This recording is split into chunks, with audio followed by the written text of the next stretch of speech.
So believe it or not, AMD actually did launch a new GPU yesterday, and it's not only available in China, although that's its primary launching location. That's where reviews are. We can look at some review data here. And like I said, not only available in China, but what is this? It's another 7900 card, but this one is the 7900 GRE, or Golden Rabbit Edition, and I had reported on rumors of this card prior to launch. It is now official. Available July 28th, 2023, starting at $649 in China. The catch to the worldwide availability seems to be that it will not be available on the DIY market. In other words, sold separately. It will be available in integrated system builds. Although from there, maybe it'll make its way onto the market. So I do think it's important for us all to be aware what this thing is, because again, they're calling it a 7900 again. And that is a bit frustrating. So I'm getting this information from videocards.com, but this is official information now, not rumors and leaks. This was announced at China Joy in China and is now all official. AMD themselves look to be comparing it against the RX 6800 XT, which is interesting because they're still calling it a 7900 class GPU, just putting the GRE at the end of it. The rumors had pointed to either an 80 compute unit version or an 84 compute unit version, which would have actually been the same amount of compute units as the XT, but just had cut down memory. It is true that the memory is cut down, but it also is the 80 compute unit version, so cut down from the 7900 XT. And we're seeing basically very similar to a 6800 XT. It does have some more compute units. It still has the 16 gigabytes of memory. It does have 18 gigabit per second memory instead of the 16 that we saw in a 6800 XT. It does draw lower total board power than the 6800 XT, and it does have the AV1 hardware encoder. So this is a bit of an update. But we want to see how this thing actually performs and then talk a little bit more about availability and my thoughts on it and all that. So as far as reviews go, because this is only available on the DIY market in China, it looks like AMD did seed some review samples to Chinese outlets, but nowhere else. So I'm about to blind you with a white background, apologies.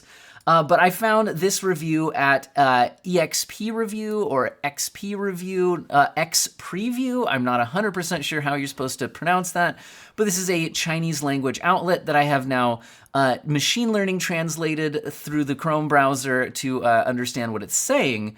And the first thing I noticed is that apparently when you translate Chinese to well, what language do I speak? English. There we go. Ray tracing translates as light chasing, which I think is a really, honestly, I think I like that better. So maybe ray tracing should be officially changed to light chasing from now on. Anyway, if we look at non-ray trace titles or non-light chase titles with rasterized games at 1440p resolution, we can see a variety of titles here. Now, I would recommend following this link in the video description. I'm not going to show you all of their results. You should go to their site to get all of their results. I'm going to give you some of the highlights at 1440p. Also, I've noticed that while the machine learning wouldn't translate the name of the game in the graphic, if I hover my mouse over it, it will translate it. Like here, we can see this top one is actually Forza Horizon 5. And you can see the relative performance of the GPUs here, where if you set the 7900 GRE as the baseline, then the 7900 XT is 20% faster, and the 4070 is reaching 87.9% of the performance. Now, we can see that this, this can vary game by game. They tested a variety of games. We'll scroll through it. Again, you can look at this in more detail yourself. But in their set of non-ray traced titles, it's looking like they got that on average, the 7900 Golden Rabbit Edition is 15% stronger than the RTX 4070. Now, I find this very interesting because while they didn't test a 6950 XT as the previous generation product, I think that's a very interesting comparison because in my testing, the 6950 XT is often between 10 and 20% faster in non-ray tracing titles than a 4070, which is very similar to the result that they're getting here. And at least in the US market, the 6950 XT has been available at less than $650 for months now. So that's a little bit of an issue. So while they're showing this up against the 6800 XT, yeah, if you look at least in the US market, which this isn't, this is advertising in China, and I don't know what their current, real world pricing has been on a 6950 XT lately, but at least in the market I'm used to, this seems like it's offering very similar price and performance to what the 6950 XT has been offering, at least going by this review, again, without the 6950 XT up against it. That's one of my main takeaways. Now, how about light chasing, or in other words, ray tracing? Well, at 1440p, we get a number of results. The main thing is in the really heavy and definitely feels like an Nvidia showcase type of game, Cyberpunk 2077, we do see the RTX 4070 24% faster than the 7900 GRE, although the 7900 GRE is getting about 29 FPS at these settings. The RTX 4070 is only getting 36.2, which does mean that it's, going to require upscaling in order to have a good experience there anyway, even on the 4070. On some of the other games that they looked at here, like Resident Evil 4, which has a much lighter ray tracing implementation, is also very memory heavy, VRAM heavy. We're actually still seeing the 7900 GRE ahead of the 4070 despite some ray tracing enabled. But then there's some titles, looks like Warhammer 40k Darktide, where the 4070 has, a 3% lead, so nothing crazy. They're basically tied in Metro Exodus Enhanced Edition. It looks like they're basically tied in F122 with a small lead for the 7900. And it looks like Far Cry 6, actually, the 7900 GRE is ahead. They're not giving us the average result here, but again, what you really see in ray tracing workloads is it depends on how heavy the ray tracing is, how optimized is it for AMD and consoles versus, being an Nvidia showcase with really heavy ray tracing effects, and how many of them do you enable.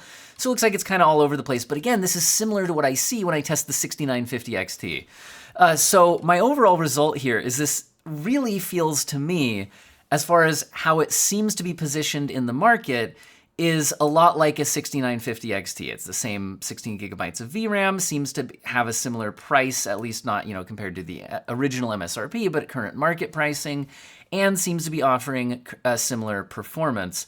So, if this suddenly came out in the United States as a DIY card, I don't think, obviously I'd have to review it. It does seem a little bit better in the sense that it draws less power, has an AV1 encoder. So it does seem to maybe move the needle ahead a little bit, and I would like to see a head-to-head against the 6950 XT.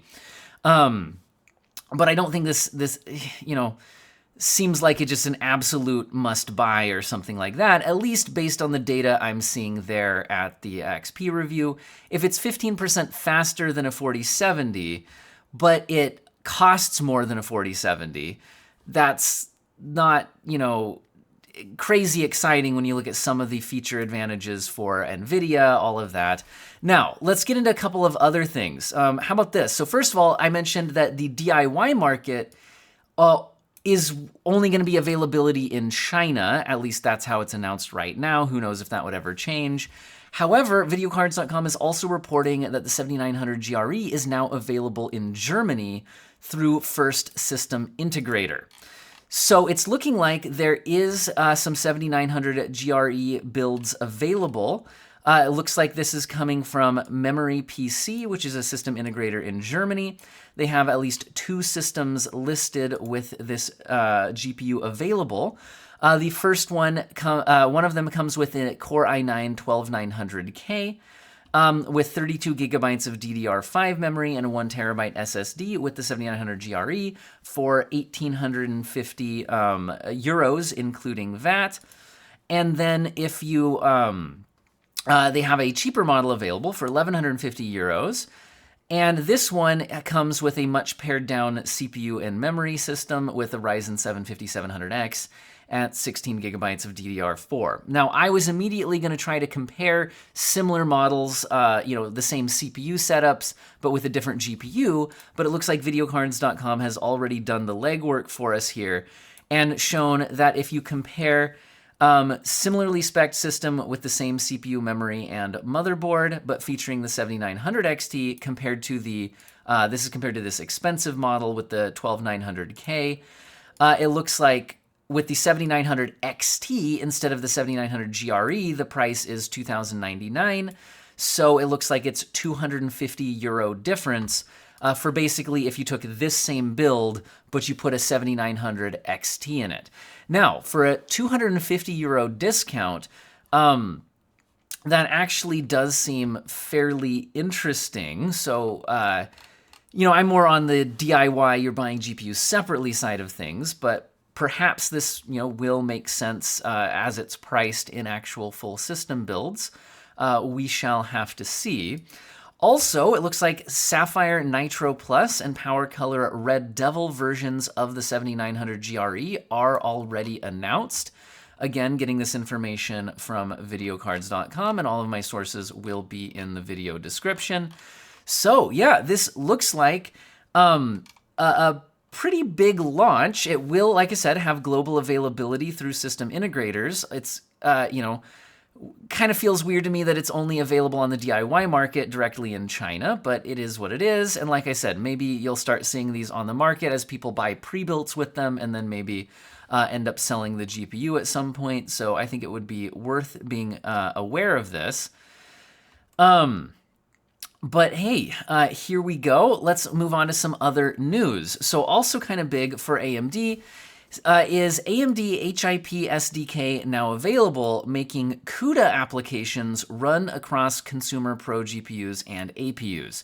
Now, I'll be honest, I'm more an expert on testing GPUs for gaming. I am not as expert at productivity applications, the details on which applications work better with CUDA and which don't, and I'm also not a computer programmer. So I will say that I think that this is an interesting announcement that I would like someone more capable of testing than I am to maybe take more of a look at. So the idea here is basically, so what is this able to do? It says that this is able to convert an existing CUDA application to run on AMD GPUs. It should be able to do so without the need to contact AMD for support, and it should be able to port GPU-accelerated graphics and simulation tools to AMD hardware. And it's supposed to work on not just professional workstation GPUs, but also gaming GPUs, and even supports AMD APUs. And it looks like all of these lines of GPUs do support it, which is quite a bit. Now, this article I found at WCCF Tech does go into some more detail, but again, I will say that this is out of my wheelhouse of where I would feel comfortable weighing in on how good this is, how well it works, or anything like that. But I will say that I do always have to mention in my reviews that if you're, I'm focusing on gaming, but if you're focused on productivity, there are a lot of applications that are programmed with the market share leader in mind, which is Nvidia with their CUDA, and so that's something that you have to research for the particular, productivity workloads that you do and how well it's supported on AMD hardware if you go that route. It looks like this, at least to me, seems like a major move from AMD to make it easier for applications to also work on AMD if they're primarily programmed with CUDA in mind. But again, I would need to see how that works. Now, this headline seems scarier than it needs to be. So over at Tom's Hardware, we see the headline, Adrenaline 23.7.2 marks the return of Bad AMD Drivers. And that seems a bit extreme for what's happening here. There does seem to be a bug happening, but it looks like it's affecting a very specific APU model. Not that it's just suddenly means that all of your desktop AMD graphics cards suddenly should avoid this because it's some kind of disaster. So it seems like some people were tweeting, and this actually did get a reply from Digital Foundry, lending a bit more heavy weight behind this, saying that certain APUs seem to be misidentified after this driver update and then drop a bunch of performance, and looks like also some other internal devices were disconnecting. And so it looks like Digital Foundry also confirmed it's also bad news for the ANEO 7840U. 33 FPS in Metro Enhanced Edition becomes 22 FPS after this driver update. Now, this certainly seems like a major issue for people affected. When I initially saw this headline, was expecting like gaming desktop GPUs to have some sort of massive problem, but that does not appear to be the case. But when they're talking about the return of bad AMD drivers, I don't know. It feels like AMD has been repairing a lot of its reputation around its driver stability over the last several years, and this does not seem to sound to me like a return to where it maybe was previously. But anyway, now moving more into leaks and rumors territory. Nvidia has reportedly canceled the RTX 4090 Ti and is also planning its next-gen flagship as a 512-bit bus GPU, which we have not seen in a flagship gaming GPU in a long time. Now, this is reported by Tom's Hardware, but the actual information, which is, again, absolutely unofficial, is coming from tweets from the, Leaks and Rumors favorite Compite7 Kimmy on X. It's Twitter, okay? Anyway, I'm afraid there won't be RTX 4090 Ti anymore. Some low-grade 8103 and 8106 chips will be another version of RTX 4070 and 4060, is the first tweet. So basically, the RTX 4090 never used the full GPU die. So there was always room for a 4090 Ti, but, it might have been that Nvidia was just holding off to see if they needed one. What if AMD's, actually came out with some kind of GPU above the 7900 XTX that actually was competitive with the 4090, then Nvidia probably would have wanted to launch a 4090 Ti to make sure that they always have the overall gaming performance crown at the top end for, for their honor, or more likely for maintaining mind share as the, best GPU, most powerful GPU brand. The other tweet from Compite that this is referencing is, combined with multiple sources, I confirm the gaming flagship of Ada Next will have a 512-bit memory interface. Now, Ada Next, Ada Lovelace is the current, RTX 4000 series gaming GPU architecture name. So Ada Next would be the next NVIDIA gaming GPU architecture, and they're saying that the flagship will be 512-bit memory interface. Now, if you combine that with the fact that, we're seeing announcements of GDDR7 available now, I'm really interested how fast a 5090 could be. The Tom's Hardware article is doing some legwork on looking back to when's the last time we saw a 512-bit memory interface on a GPU. It says it's the first time since the GTX 280 and 285 days since Nvidia has used this, which is back in 2008 or 2009. But it's looking like if we just go to any GPU, last mainstream consumer GPU, not just Nvidia, and not counting HBM solutions, was AMD's R9 390 and 390X, which is also quite a while ago. So this is very interesting. If it ends up being true, again, these are the leaks and rumor sides of things. Now, speaking of leaks and rumors, I need to correct a rumor that I reported in my last news video a couple of days ago, which had sources claiming, people claiming to have sources saying they got a letter from Intel reporting CPU price increases incoming. But Intel has now officially responded to this and said that they have not initiated a price hike. The direct quote from Intel is, generally, Intel does not comment on speculation regarding price changes to its portfolio. However, we can confirm that Intel has not sent the letter described to customers or partners and has not initiated a price change to its CPU portfolio at this time. We have no further comment to share on the matter.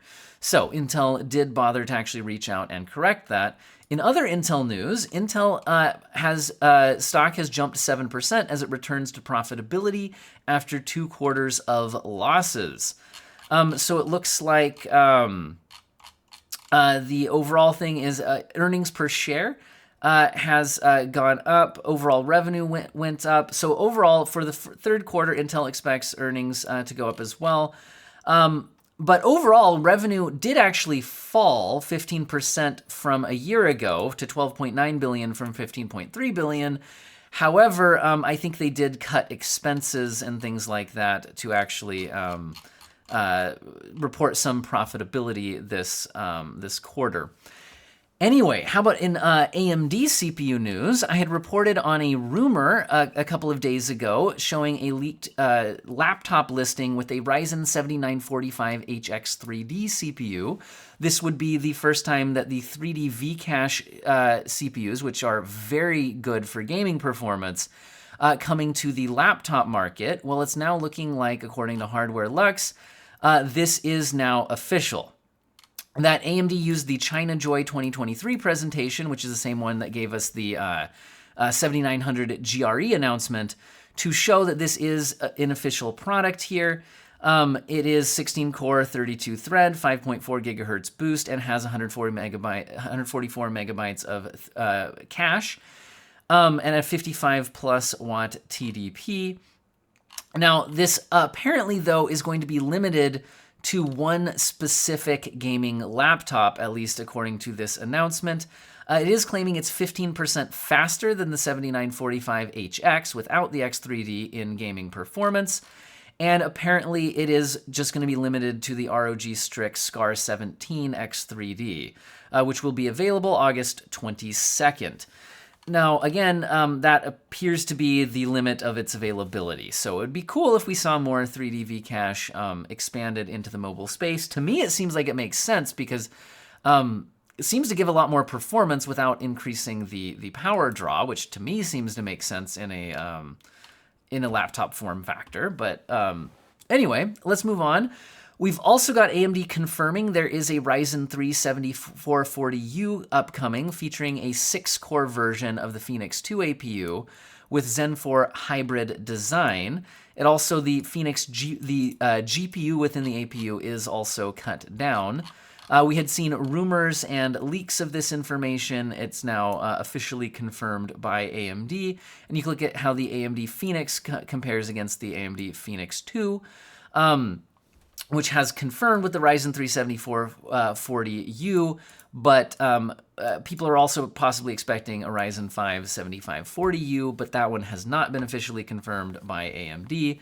Overall, one of the big differences seems to be the GPU is down to 4 compute unit RDNA 3, probably called a Radeon 740M, versus the 8 compute unit and 12 compute unit versions of the 760M and 780M that we've seen on the other AMD Phoenix here. But again, also it has the additional cores, you know, the more like efficiency core design, right? So the 2C plus 4C or 2C plus 2C design. The 2C plus 2C design with 8 threads seems to be what AMD is confirming on the 7440U. Anyway, interesting stuff, and with some actual confirmation on it. Now, in less of like new information, but I found this article really interesting and I just want to bring it to your attention. Again, source will be in the video description. Computerbase has updated their testing hardware and methodology for GPU power consumption. And I just found this really interesting to take a look at. So like power consumption when gaming at 4K resolution, you know, which GPU is drawing how much power. And of course we have the 4090 coming in at like 500 watts, but this is the peak power consumption, peak load. So we're looking at, you know, power excursions, right? Not the average, but the peak. This can really help determine what sort of power supply you really need. And they have much more accurate hardware than they did before. They also have transitions from idle to full load, which is interesting. They tested a whole bunch of other stuff. One of the interesting results they did is, what if you FPS limit a game? So you're looking at GPUs producing the same frame rate in the same game and their energy efficiency. And the RTX 4090 is the most energy efficient, at least running this test, which is 144 FPS limit in Doom Eternal. And the 4090 could do it drawing less power than even cards like the RTX 4060. It's actually pretty incredible, and it's drawing only 119 watts. So yeah, the 4090 is very, very energy efficient. Now, in some other news, we did have Ratchet and Clank getting its PC review while I was off on vacation with my family. So this is the first game with DirectStorage 1.2 featuring GPU decompression, although it had an interesting implementation here. While I wasn't able to test this myself at launch because I was out of town, Digital Foundry as well as some other outlets have done some really interesting testing. Also, the game itself, well, Digital Foundry did point out a few shortcomings with the PC version, which hopefully get patched. It overall does run pretty well on some older hardware, and even looking at it running on like a hard drive, it's pretty interesting overall. The Eurogamer article going along with this, which they're affiliated with Digital Foundry, all of that, does go into a little bit of information here. What I found interesting was the information directly from the Nixies, who are in charge of the PC port, talking about the implementation of DirectStorage 1.2. So it says they use the GPU accelerated DirectStorage 1.2 as its API of choice for handling the task of replicating the PlayStation 5 storage strengths, but there's been some confusion about how it is deployed in the wake of reported comments describing how it's only used on higher graphical settings. The implication being that lower settings use the CPU decompression instead. But he says that he was actually able to talk to the developers, and the reality is that it's actually using both CPU and GPU decompression, but it's using it on different classes of assets. So larger assets like textures are using the G-deflate format, which would be GPU decompressed. But smaller assets, like some models and very small textures, like at the end of the mipmap chain, are compressed with LZ4 and decompress on the CPU instead, resulting in a scalable system that works across a range of PC setups and can even operate on a hard drive too, albeit with notable pauses on the portal jumps. So I thought this was really interesting information on how a developer is implementing the GPU decompression with DirectStorage 1.2, and again, choosing to have some smaller assets on the CPU. Now, it was I really recommend watching the full video from Digital Foundry if you're interested in this. He did some really interesting testing because the speed of the portal jumps were never able to match the speed of the PlayStation 5, no matter how high-end of PC hardware was used or how fast of an SSD was used.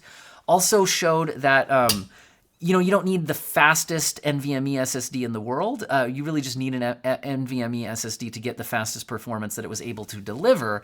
But it was kind of curious that it didn't go even faster on an even faster NVMe drive. And it was still pretty performant even on an old SATA SSD. And hard drives do okay if you're at the lower graphical settings, but really chug on the portal jumps on the higher graphical settings. Also, some of the issues that they reported with the PC port have already been fixed. It looks like with some improvements to ray tracing and texture filtering, which is good to see. Anyway, it's been really interesting for me because while I've been on vacation, I did bring my Steam Deck, and I have been playing Ratchet and Clank on the Steam Deck a little bit, didn't have a lot of time. And I've also been playing Remnant 2, which is the Unreal Engine 5 game that I did in-depth testing with on my channel, and noted that without upscaling, it performs very, very poorly. I am happy to report that Ratchet and Clank, it's not very difficult to get a decent, 30 FPS and above performance. For my Steam Deck on that game, I was thinking a locked 30 FPS was, at least in the intro portion of the game that I was able to test, was doing pretty well on the Steam Deck at like medium settings. But here's the interesting thing. I found that Intel's newer XeSS 1.1 is a way better choice on the Steam Deck, and I'd be interested in looking this on some other desktop GPUs at higher resolutions compared to FSR, because and I noticed this in Remnant 2 as well. Now, Remnant 2 on the Steam Deck was hard to get a 30 FPS lock. I really couldn't. In the section I was testing, it absolutely dropped into the 20s, no matter if I was at low settings with performance mode upscaling. It was really bad, but XeSS looked significantly better in motion than FSR2 on the Steam Deck here. And I also noticed it looking better in Ratchet & Clank, although I felt like the difference was even more pronounced when I was playing Remnant 2. I don't know if it was just the section of the game I was in. But I thought that was really interesting, and it was also, at least in the section I was testing in Remnant 2, actually even better performance. So anyway, Tech Power Up also has done a detailed head-to-head comparison of DLSS versus FSR versus XeSS in Remnant 2, which so heavily relies on upscaling. And they have a bunch of image quality in stills, but it's really in motion where you notice differences with these. And they do have a video as well looking at it. But they also found it was interesting in that XeSS implementation, which is usually 10 to 13% lower performance gain when running on other GPUs, when compared to competing upscaling solutions.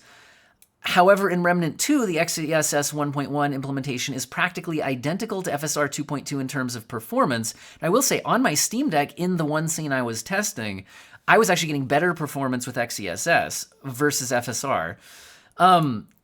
And it says, for XeSS 1.1 especially, it's quite welcome upgrade over the improved performance gains while using the DP4A instruction set fallback, which it uses when you're not using the Intel hardware.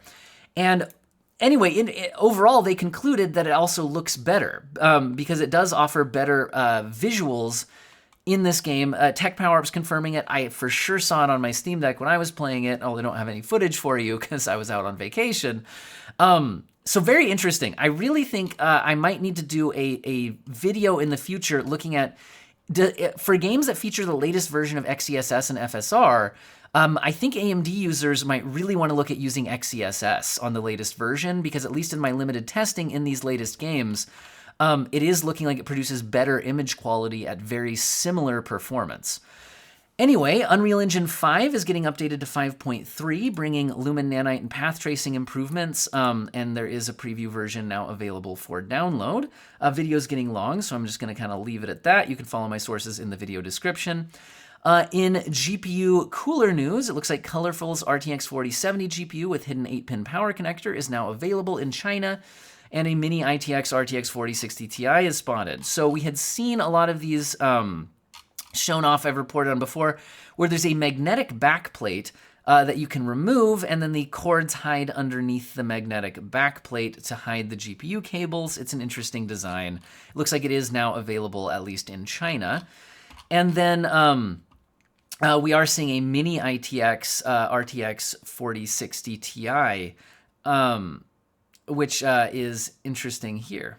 Wait, this is like 4060 mini here, but down in the caption they're calling it 4060 Ti. Not 100% sure, but there you go. Certainly interesting in a smaller form factor there. Now, I do want to mention on the console side of things, Nintendo Switch 2 early 2024 release date was hinted at by a Chinese SoC manufacturer. This appears to be the manufacturer that works on the SoC inside the Joy-Cons, and they basically said, you know, they can't specifically say the word Nintendo Switch successor, but the way it was discussed sounds very much like it would be a Nintendo Switch successor. It's saying a yet-to-be-released console, Japanese console, that hasn't released a new system in years. Well, that rules out Sony, so it's a Japanese console, Anyway, it sounds a lot like the Nintendo Switch 2, or successor, whatever, is strongly hinted at a early 2024 release date, according to the financial statements by people involved in the Switch Joy-Cons, but it is not official.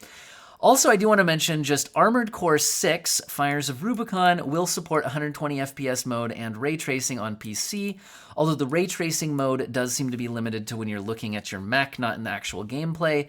One reason why I bring this up, because for most games it would be like, oh, of course PC could go to 120 FPS, is this is a From Software title.